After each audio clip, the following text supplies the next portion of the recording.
এই জুলাইয়ে ৩৬ দিন যারা নির্বিচারে গুলি করে মানুষকে হত্যা করেছে তারা কিন্তু ছাত্রলীগ সামান্যই, খুবই সামান্য।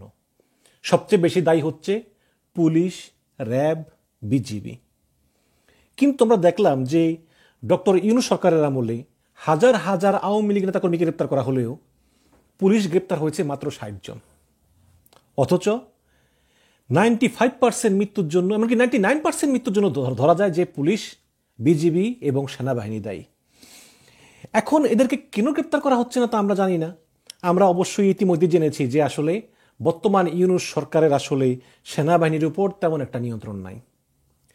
পুরো সেনাবাহিনীকে দেখো ভালো করেন সেনাবাহিনীর প্রধান জেনারেল ওয়াকারুজ্জামান, এবং ওয়াকারুজ্জামান বিপ্লবের পক্ষের শক্তি, কোনো সন্দেহ নাই। কারণ ইতিমধ্যেই আওয়ামী লীগের লোকেরা তাকে আক্রমণ করেছেন, তাকে কাপুরুষ বলেছেন যে ওয়াকার কেন হাসিনাকে রক্ষার জন্য গুলি চালায়নি। সুতরাং ওয়াকার যে গুলি না চালানোর সিদ্ধান্ত নিয়েছেন এটা ভালো করেছেন, তিনি বিপ্লবের পক্ষের শক্তি। বাট একটা অভিযোগ আছে, এটা আমার কাছে অনেকেই করেছেন, যে এই যে এই র্যাব, তারপরে বিজিবি, এরা তো সেনাবাহিনী থেকেই আসে, তাই না? এই যে এরা নির্বিচারে মানুষকে গুলি চালিয়ে হত্যা করলো, যার প্রমাণ অনেক কিছু আছে, কিন্তু তারপরেও আসলে কিছু হচ্ছে না। যেমন একজন হচ্ছে লেফটেন্যান্ট জেনারেল মুজিব। এই মুজিব কিভাবে পালিয়ে গেল? আমার দেশের অনুসন্ধানে জানা গেছে যে জেনারেল মুজিব গত বছরের 5ই আগস্টের বেশ কিছুদিন পর ময়মনসিংহের দোবাউড়া সীমান্ত দিয়ে ভারতে পালিয়ে যান। পালানোর আগে তিনি আর্মি সিকিউরিটি ইউনিটের নজরদারিতে ছিলেন। কিন্তু প্রশ্ন হচ্ছে যে তিনি আর্মি সিকিউরিটি ইউনিটের নজরদারিতে থেকেও তিনি কিভাবে পালিয়ে গেলেন? তো বর্তমানে তিনি দিল্লি অবস্থান করতেছেন এবং শেখ হাসিনার সঙ্গে তার যোগাযোগ রয়েছে, এবং তিনি এই ইউনূস সরকারের পতন ঘটিয়ে শেখ হাসিনাকে ফেরানোর ষড়যন্ত্রে তিনি লিপ্ত। এবং এই বাংলাদেশে বিভিন্ন ধরনের নাশকতার পিছনে জেনারেল মুজিবের যোগসূত্র রয়েছে। দিল্লিতে অবস্থান করা আরেক সেনাবাহিনীর সদস্য জেনারেল মোহাম্মদ আকবর এবং পুলিশ কর্মকর্তা মনিরুলও একসঙ্গে কাজ করতেছেন, এবং শোনা যায় পলাতক সাবেক এই ডিজিএফআই প্রধান আকবর গোপনে এর মধ্যে ঢাকায় এসে ঘুরেও গিয়েছেন। এবং এই লেফটেন্যান্ট জেনারেল মুজিব তিনি শেখ হাসিনার খুবই বিশ্বস্ত এবং আস্থাভাজন সেনা কর্মকর্তা ছিলেন, এবং আর্মড ফোর্সেস ও পুলিশের মধ্যে ভারতীয় গোয়েন্দা সংস্থা র এর একটা কোঅর্ডিনেট তিনি করতেন। বিমান বাহিনীতে তিনি র এর শ্যাডো রিক্রুটার হিসাবেও তিনি কাজ করেছেন, এবং স্কোয়াড্রন লিডার আবদুল্লাহ ইবনে আলতাফ গ্রেপ্তার হওয়ার পর সামরিক তদন্তে এসব তথ্য বেরিয়ে আসে, এবং এর দ্বারা বাংলাদেশের টোটাল সিকিউরিটি সিস্টেমকে হুমকির মুখে ফেলে দেন এই লেফটেন্যান্ট জেনারেল মুজিব।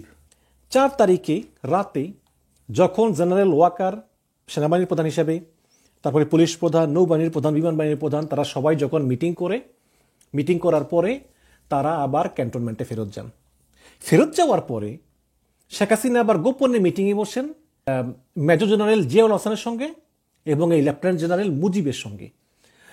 তাদের জিজ্ঞেস করেন যে এই ওয়াকারের মতিগতি তো ভালো মনে হচ্ছে না। শেখ হাসিনা বলতেছে, তাহলে কি করা যায়? বলে তোমরা দেখো কি করতে পারো, কিন্তু ওয়াকারের মতিগতি কিন্তু ভালো মনে হচ্ছে না। তখন সিদ্ধান্ত হয় যে আজকে রাতেই সেনাবাহিনীর প্রধান জেনারেল ওয়াকারুজ্জামানকে খুন করে ফেলা হবে, এবং খুন করে দোষ দেওয়া হবে ছাত্রদের ঘাড়ে চাপিয়ে দেওয়া হবে, ছাত্ররা খুন করেছে। এটা টের পেয়ে জেনারেল ওয়াকার তিনি রাতে নিজের বাসায় না ফিরে অন্য কোথাও গোপনে চলে যান। কারণ এই মুজিব এবং জিয়াউল হাসান তারা জানতেন যে জুনিয়র অফিসাররা সব কিন্তু ওয়াকারের পক্ষে, এবং অলরেডি ওয়াকার বলেছে জুনিয়র অফিসারদেরকে যে আমরা গুলি চালাবো না। যদিও হাসিনাকে ইনফর্ম করে নাই, বাট ওয়াকার কথা দিয়েছে জুনিয়র অফিসারদেরকে যে আমরা গুলি চালাবো না। সুতরাং আগামীকাল 5ই আগস্ট, সুতরাং আজকে রাতেই যদি ওয়াকারকে মেরে ফেলা যায়, একটা পাল্টা কু করা যায়, তাহলে হাসিনাকে ক্ষমতা রাখা যাবে। তো ওয়াকার রাতে বাসায় ঘুমায় নাই, তিনি অজ্ঞাত স্থান চলে গিয়েছেন তার বিশ্বস্ত লোকজন সহকারে। ভোরবেলা একদম তিনি হঠাৎ করে চলে গেলেন গণভবনে গিয়ে বললেন যে আপনার হাতে আর সময় নাই, আপনি চলে যান, আমরা আর কিছুই করতে পারবো না। এবং তারপরেও কিন্তু আমরা অনেকেই ওয়াকারকে দোষ দেই, ওয়াকার কিন্তু অনেকগুলো পাল্টাকু সামলেছেন। কারণ সেনাবাহিনীর উচ্চ লেভেলের বড় বড় যে major general, lieutenant general, brigadier general, তারা সবাই কিন্তু হাসিনার পাচাটা।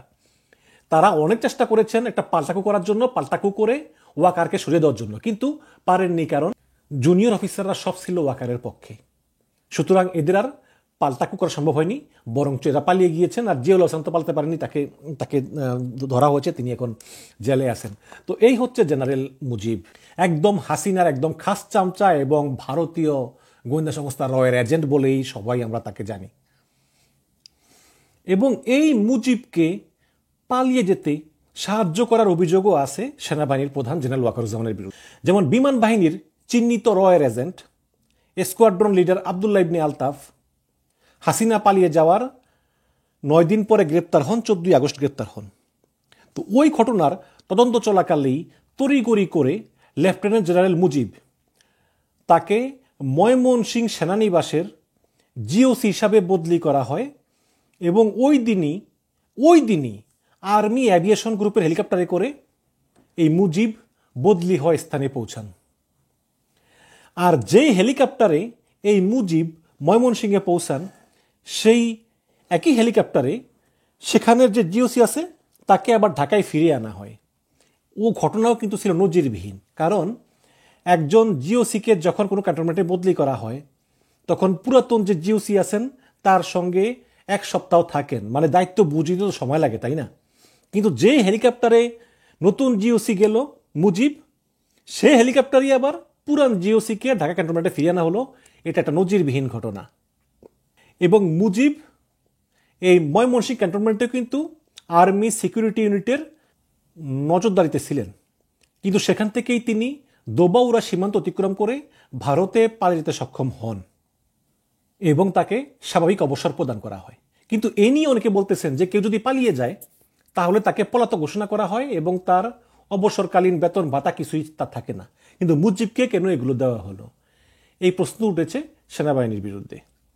তারপর একটা অভিযোগ হচ্ছে 14ই জুলাই সবচেয়ে কঠিন দিন ছিল। ওই দিন প্রায় সমস্ত বাংলাদেশে 100 জনের মতো মারা গেছে। কিন্তু রামপুরাতে বিজিবির একটা দল ছিল, সেই দলের প্রধান ছিল লেফটেন্যান্ট কর্নেল রেদওয়ানুল হক। এই রেদওয়ান নিজের হাতে গুলি করে প্রায় 22 থেকে 23 জন লোককে হত্যা করেছে।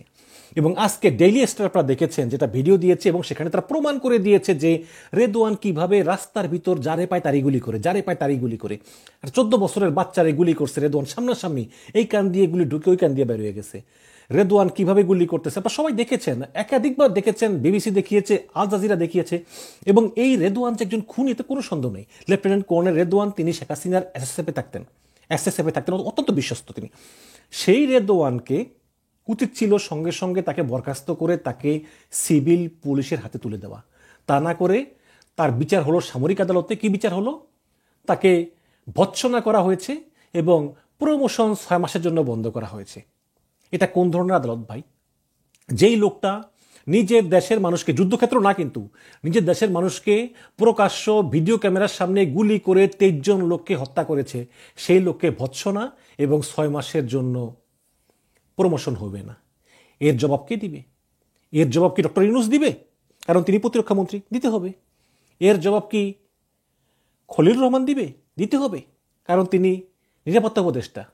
এবং এর জবাব জেনারেল ওয়াকারুজ্জামানকে দিতে হবে যে লেফটেন্যান্ট কর্নেল রেদওয়ানুল হকের মতো একজন খুনি সে কিভাবে এখনো সেনাবাহিনীতে থাকে। আরেকটা কথা না বললি না, সেটা হচ্ছে যে এই যে মেজর সাদিক, সে বসুন্ধরা একটা কনভেনশন হল ভাড়া করে 400 জন আওয়ামী লীগ কর্মীকে ট্রেনিং দিল। এর ভিতর আবার সরকারি চাকরিজীবীরাও আছেন যারা অবসর গ্রহণ করেছেন। এবং তিনি নাকি আরও বিভিন্ন জায়গায় ট্রেনিং দিয়ে বেড়াতেন। তার স্ত্রীকেও গ্রেপ্তার করা হলো, গ্রেপ্তার করে রিমান্ডে দেওয়া হলো। তো এই মেজর সাদিক তিনি প্রায় 180 দিনেরও বেশি কর্মস্থলে অনুপস্থিত ছিলেন, কিন্তু সেটা নিয়ে সেনাবাহিনী কোনো তলব করল না যে কেন অনুপস্থিত ছিলেন। এবং বাংলাদেশের পুলিশ টিম তারা সেনাবাহিনীকে চিঠি লিখেছে যে আমরা এই মেজর সাদিককে আমাদের হেফাজতে পেতে চাই, কারণ আমাদের অনেক প্রশ্ন আছে। সে কিভাবে এই নিষিদ্ধ ঘোষিত আওয়ামী লীগের নেটওয়ার্ক বিস্তারে এবং দেশে একটা অরাজকতা তৈরি করার জন্য যে প্রশিক্ষণ দিয়েছে, এর পিছনে কারা কারা ছিল, আমরা এগুলো জানার জন্য আমরা তাকে হেফাজতে নিতে চাই। এবং এটা লিখে একাধিকবার ক্যান্টনমেন্টে চিঠি পাঠিয়েছে, কিন্তু সেনাবাহিনী থেকে এখনো কোনো উত্তর আসেনি। দর্শক, আমরা এই সেনাবাহিনী চাই না।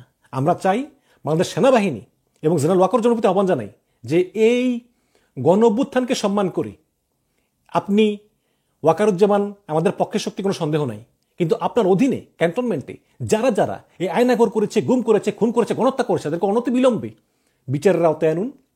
সঠিক বিচার, কিন্তু বিচার নামে প্রহসন না, ওই যে রেদন হকের মতো বিচার নামে প্রহসন না, সঠিক বিচারের আওতায় আনুন। এ প্রয়োজনে আপনি এদেরকে বরখাস্ত করে সিভিল প্রশাসনের হাতে তুলে দিন, পুলিশের হাতে তুলে দিন। পুলিশ তো তারপর ব্যবস্থা নিবে প্রচলিত আইন অনুযায়ী। দয়া করে আপনি এদেরকে সেভ করবেন না। আপনি দয়া করে এইসব খুনি যারা আয়নাঘর সৃষ্টি করেছে, গুম করেছে, খুন করেছে, ক্রসফায়ার করেছে, হাসিনাকে টিকে রাখার জন্য গণহত্যা করেছে, ভারতের দালালি করেছে, দয়া করে এদেরকে আপনি রক্ষা করবেন।